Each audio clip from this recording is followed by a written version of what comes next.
Well,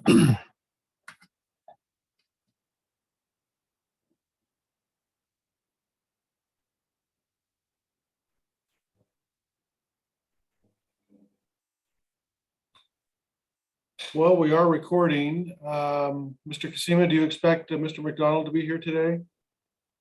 Yes, sir. He'll be here.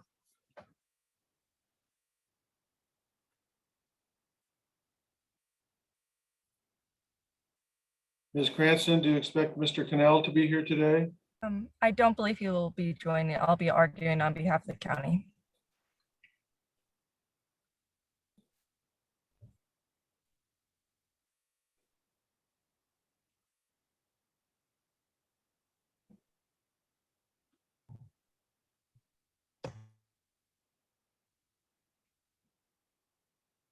Well, it is 3 o'clock. I do like to be punctual.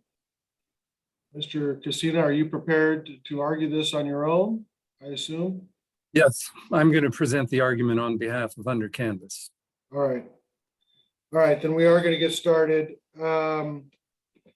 This is the hearing on what the hearing examiner has characterized as a motion to disqualify, in the sense of to remove the hearing examiner from hearing this matter. The word disqualify, I'll say at the beginning, that was my term. Mr. Telligin has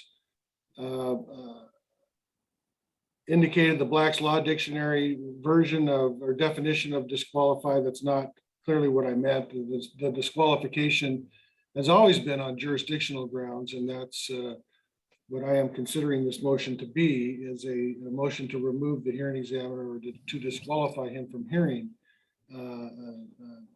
this matter for the reasons stated by the appellants.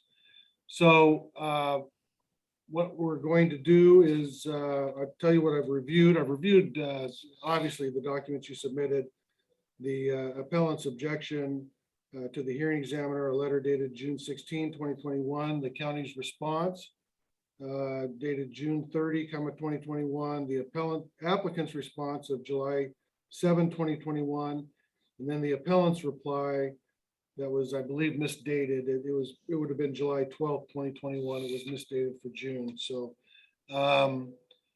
the order that we're going to proceed with is that I'll give the appellants an opportunity to present their argument, and then the county will be given an opportunity, then the applicant, and then the appellants will be given the final reply opportunity. So if you're ready to proceed, Mr. Telligin, can you, I welcome your arguments. Thank you. So we filed our letter objection the day before the hearing was scheduled to begin, after discovering what we believe is a jurisdictional error in this matter being before you. I believe the error is fairly simple to state, which is that the Board of Adjustment has jurisdiction under the code to hear the conditional use permit application. That is clear from KCC 19.04.160. That's just the simple definition saying that, as a matter of plain meaning, a conditional use permit is something issued by that body. And also KCC 19.60.050, which says the Board of Adjustment has jurisdiction to hear conditional use permit applications. To my reading of the code, there is no section that says that some other body gets to decide a conditional use permit application. And so the consequence of that is that if this hearing must be combined with the conditional use permit application, then the only body that has authority to hear that would be the Board of Adjustment.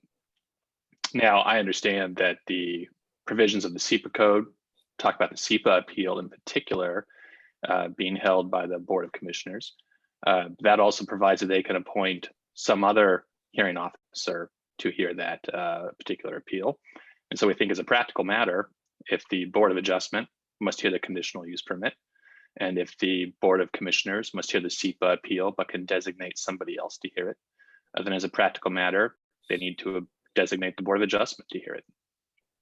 Now, I will say that in reviewing the county's response and Under Canvas's response, they cite a different provision, which we had not cited in our original letter of objection. That's RCW 4321C.060. That provision says, in particular, that if a project is conditioned or denied by a non-elected official, then it must be appealable to the local legislative body. And the county cited that provision as being applicable, and I think rightly so, given that there are, I believe, I don't have it in front of me, but 40 some odd conditions being attached to this project. So it is appealable to the legislative body.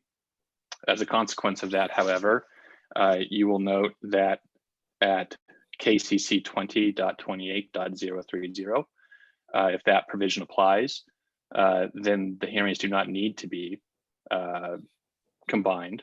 They in fact are bifurcated. And the same is said at RCW 4321C.070, I'm sorry, 075.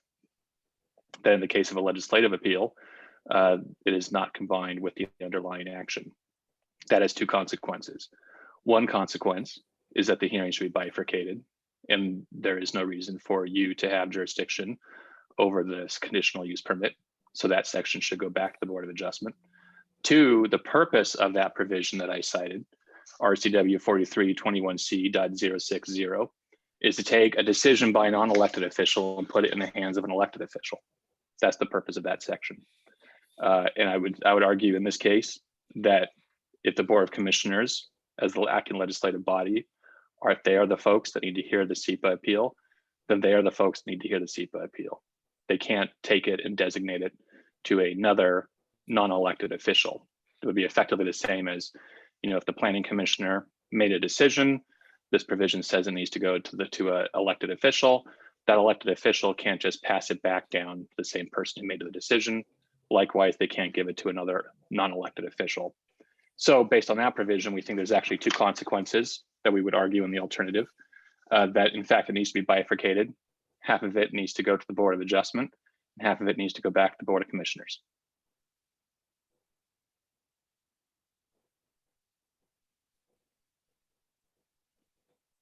Now I'll Alright. reserve the rest of my time. Sure. Unless you have questions. No, I don't. It's as you said, it's a fairly clearly stated objection, so I appreciate that. Ms. Cranston for the county. Thank you, Mr. Hearing Examiner. What appellant is asking you to do is look at Chapter 19 in a vacuum rather than look at the Klickitat County Code holistically together. The 2028-030 talks about shall be combined with that public hearing. And the intent of the county was when you have a CUP appeal with a SEPA appeal, to have the Board of Commissioners hear it or designate a hearing examiner. We do not read the sections in Chapter 19 to only give a CUP appeal to the Board of Adjustment. The county attached 3 separate exhibits in its filing that I think clearly evidences what was intended when the code was created and as it was developed over the years. And most notably, the county did explicitly provide that when there is a shoreline appeal, that goes to the Shorelines Hearing Board. Then we brought in this language that's in dispute regarding combined with that public hearing. But less than a year later, the same 3 commissioners explicitly addressed what is at issue here as to who has authority to hear a CUP and a SEPA appeal. And they did that in the ordinance 051804 attached as Exhibit C. This is 2004. And one of the statements they make when addressing this issue is, however, when a SEPA hearing is associated with a conditional use application, the 2 hearings are combined and heard before the Board of County Commissioners or such hearing officer as may be designated by the board. KCC 2028-030A1F. So if there's any ambiguity to the county code, this 2004 ordinance expressly clarifies what was intended here when that language was adopted. As to RCW 43.21C.060, we do not read it the same way that appellants do, as requiring bifurcation. And in fact, that's contrary to 4321C.075, excuse me, that says that they must be combined. Further, if appellant is truly arguing that not only must we bifurcate, that the county commissioners do not have authority to designate a hearing examiner, well, we have no quorum at that point because 2 county commissioners have recused themselves in this matter. So the SEPA appeal could never go forward. This is a legal and factual impossibility, and the law does not favor those kind of conclusions or interpretations. We believe this is rightfully before the hearing examiner, and this matter should proceed.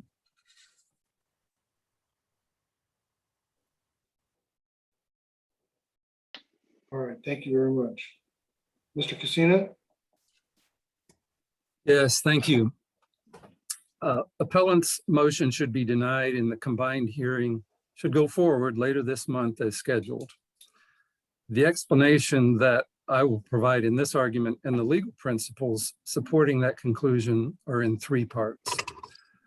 First, the applicable law on this question of where and before whom the SEPA appeal and the CUP hearing should be held is Klickitat County Code, not RCW 4321C 060. That statute, 4321C 060, is law, of course, but it doesn't say what Mr. Telligent says it says, and it doesn't apply to this question for reasons that I'll explain in a minute. That's part one.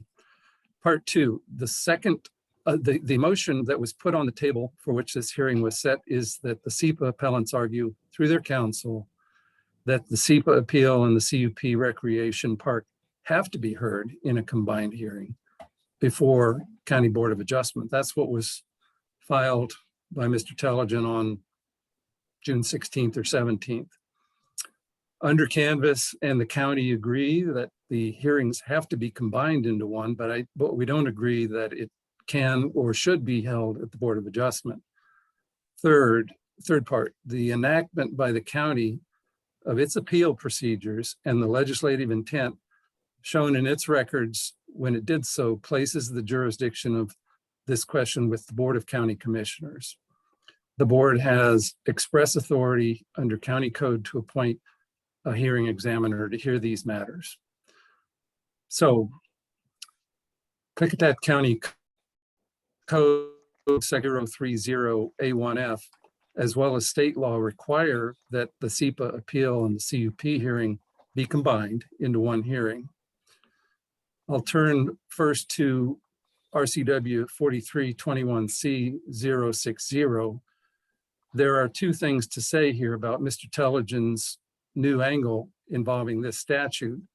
Both of those things demonstrate that his interpretation of the statute does not support his argument that it requires bifurcation of the hearing on the governmental action being the CUP and recreation park permits. Bifurcation from those, between those and the SEPA appeal hearing, nor does it support his argument that it requires that the two hearings cannot be combined. When RCW, the two things to be said about RCW 4321C 060 is, first, when it speaks of governmental action, it's referring to the conditional use permit and recreation park permit. The statute is speaking of conditioning or denying the conditional use permit and the recreation park permit that's been applied for. It's not speaking about the SEPA threshold determination. Part of the title of this statute, in fact, says, quote, conditioning or denial of government action. Nowhere in 4321C 060 does it mention a SEPA threshold determination. And for context, look at RCW 4321C 075 subsection 3B, which uses the term underlying government action to refer to the substantive permit that's been applied for. Now, to be sure, the SEPA checklist is part of the proposed conditions applied to the government action, but RCW 4321C 060 isn't about an appeal right on a SEPA threshold determination. It's about an appeal of a governmental action that's been conditioned or denied. And so the purpose of RCW 4321C 060 is to ensure that a party has an avenue of appeal of environmental conditioning or denial of their underlying action. That's the governmental action. Now, the reason this distinction that I just made is important is because in this case, there has not been any governmental action by a non-elected official not requiring a legislative decision as spelled out in 4321C060. The appeal right that's provided for in this statute is of the decision on the governmental action. That's what the statute says makes the legislative appeal right spring into existence. For additional context, look at the fourth sentence of RCW 4321C060, which says, quote, such action may be conditioned only to mitigate specific adverse environmental impacts which are identified in the environmental documents prepared under this chapter. So the action and the statute, the purpose of the statute and the appeal right is to appeal a decision on the governmental action. Doesn't even refer to a SEPA threshold determination decision. It's referring to conditions that arose from the SEPA threshold determination that are imposed on the decision on the governmental action when it's made, but no such decision on the governmental action has been rendered yet. Mr. Television claims that RCW 4321C060 requires bifurcation of the CUP hearing and SEPA appeal hearing. It does not. He claims that 4321C060 undermines the BOCC's authority to delegate the SEPA hearing to a hearing examiner, and that its purpose was to ensure that the SEPA decisions are heard by elected officials. I don't see that it says that either. Now, the second reason why Mr. Television's argument on 4321C060 is off target because not only has there not been a governmental action, but also Klickitat County has eliminated the legislative appeal that this statute says is available. The last two sentences of RCW 4321C060 provide that the legislative authority, and this is particularly in the second to last sentence, provides that the legislative authority of the local government may eliminate such appeals. All of RCW Chapter 4321C permits local governments and sometimes requires local governments to enact environmental policies and goals into their own codes. 4321C060, under it, the local legislative authority, which is the BOCC, the Board of County Commissioners, may enact their own appeal procedures into their code. That's what Klickitat County did with the enactment of KCC 2028-030. I submit that the enactment of the county code provisions on appeals formally eliminated such appeals, which is the wording in 4321C060, by creating its own appeal provisions. And that's in KCC 2028-030. Also, WAC 197.11.680 subsection 2 clarifies, validates this conclusion and this interpretation. It's titled Appeal to Local Legislative Body, and it says, quote, RCW 4321C060 allows an appeal to a local legislative body of any decision by a local non-elected official conditioning or denying a proposal under the authority of SEPA. Agencies may establish procedures for such appeal, the agency being the county, or may eliminate such appeals altogether by rule, ordinance, or resolution. I repeat, agencies may establish procedures for such an appeal, or may eliminate such appeals altogether by rule, ordinance, or resolution. And then the last sentence of RCW 4321C060 states that such appeals shall be in accordance with procedures established for such appeals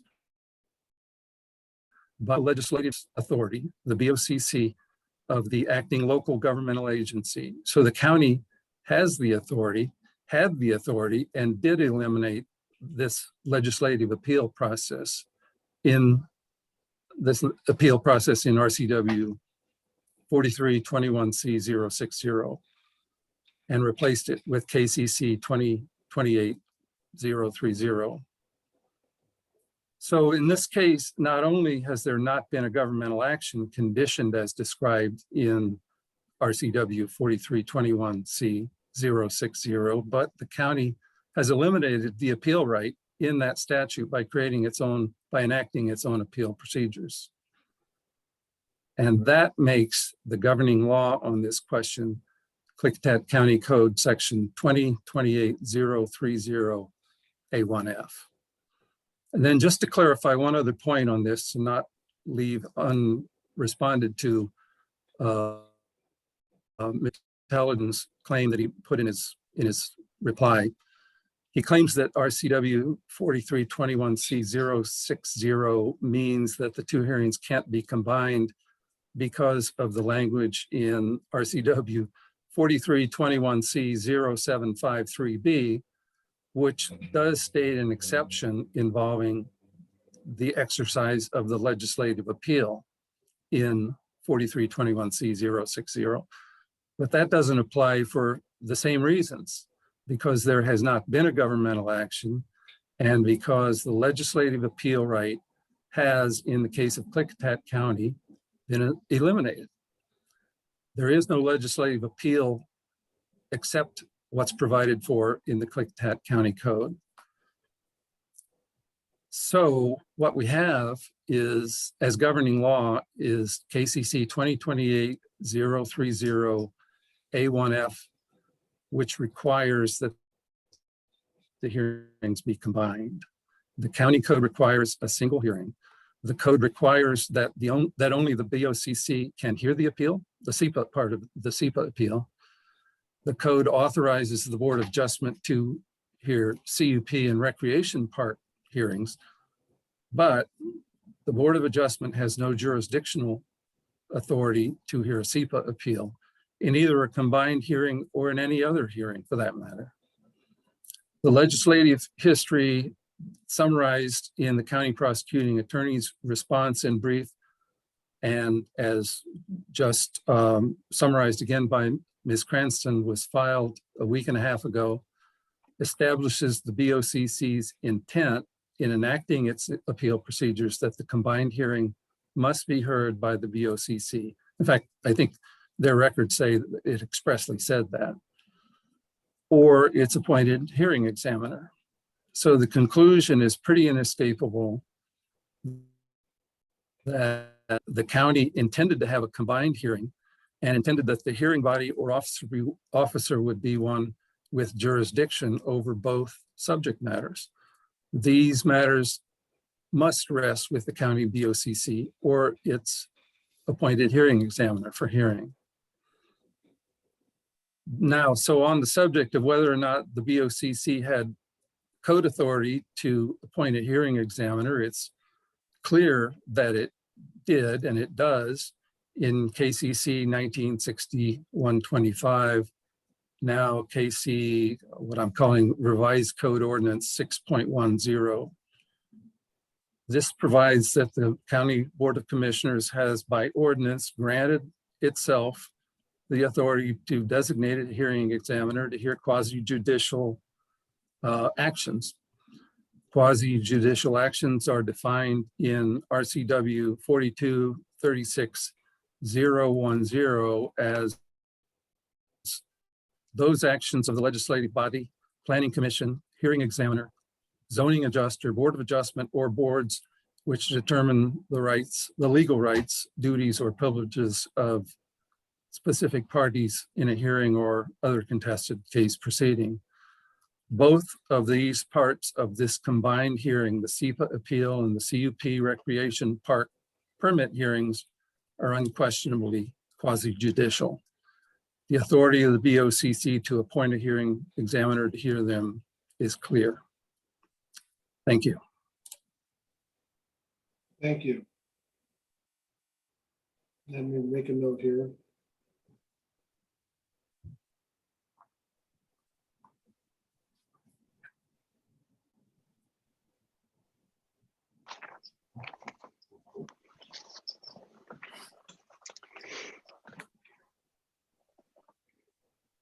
All right, thank you very much. Mr. Intelligent? Thank you. To the argument about whether RCW 4321C060 applies and requires an appeal to the legislative body, Mr. Cassina's argument seemed to be twofold. One, he says that doesn't really apply because the governmental action hasn't been issued yet, namely the conditional use permit. So therefore, the governmental action could not have been conditioned yet. I believe that's false. The MDNS in this case contains many conditions that restrict what can happen on this property now. You, as the hearing examiner, have no authority to eliminate or change or modify or do anything to those conditions absent an appeal under SEPA, which is what that provision talks about. You know, you are bound in your decision by those SEPA conditions in your decision on the conditional use permit unless somebody appeals it, which in this case is my client. So while the underlying decision has not been issued yet, it has certainly been conditioned. I believe that's precisely what that provision is talking about. In fact, I don't even know where you would invoke your SEPA substantive authority other than in the SEPA decision itself, which has to come out as a matter of law before the underlying condition, or I'm sorry, the underlying decision.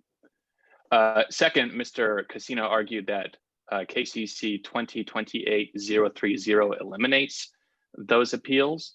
That does not seem quite right to me. RCW 4321C060 talks about how you have to have a legislative appeal. His argument is effectively, well, they got rid of that and created the same thing, a legislative appeal, where you file and then you go before the Board of Commissioners. That's not eliminating those appeals. In fact, when you will see an elimination of those appeals in the provision that Ms. Cranston cited, sub E of that provision, where the Board of County Commissioners said, if it's a shoreline permit, it doesn't go to the Board of Commissioners, it goes directly to the SHB. Absent that provision, it would normally go to the commissioners, then it would go to the SHB because SHB appeals, you know, sort of arise under the APA, you have to exhaust remedies under the APA, so you end up having two appeals, right? So they eliminated them for that. They didn't eliminate these appeals for this particular case. This particular case is still a legislative appeal.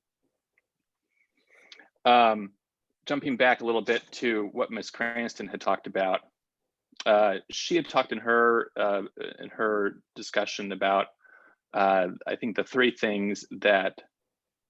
primary points that she made in hers were A, the shoreline appeal provision, which is KCC 2028-030 sub E. I don't think that really shows anything at all.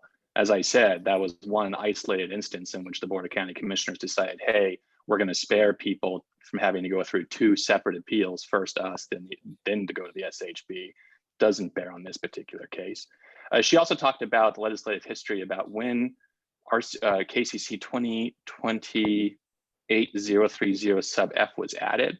I believe that's in her Exhibit B. That document, frankly, provides very little information about the legislative history behind that provision. The entire preamble is about adjusting that section so that you can have early FEIS appeals. There's not one word about sub F in that preamble. In fact, it's not even clear, since it's not a red line text, if that is in fact when the county added that provision. Regarding the 2004 ordinance that's contained in Exhibit C to her brief when she discussed, the parties keep referring to that as legislative history or showing legislative intent. That is very improper. That document was, we don't know by how far, but it clearly postdates the adoption of 2028-030F. I'm not aware of any authority for saying that what legislators say in a preamble to a subsequent enaction is legislative history on a prior enactment. At most, it shows a single isolated application of that provision.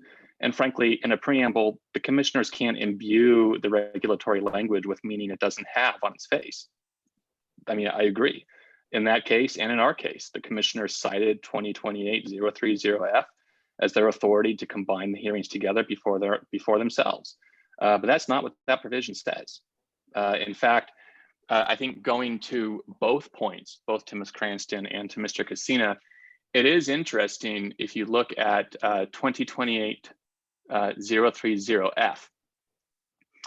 It says, except as provided by RCW 4321C.0753B. That's the provision that in part exempts legislative appeals from having to be combined. Where a county public hearing is required on the action, which is the subject of the SEPA appeal, then the SEPA appeal shall be combined with that public hearing.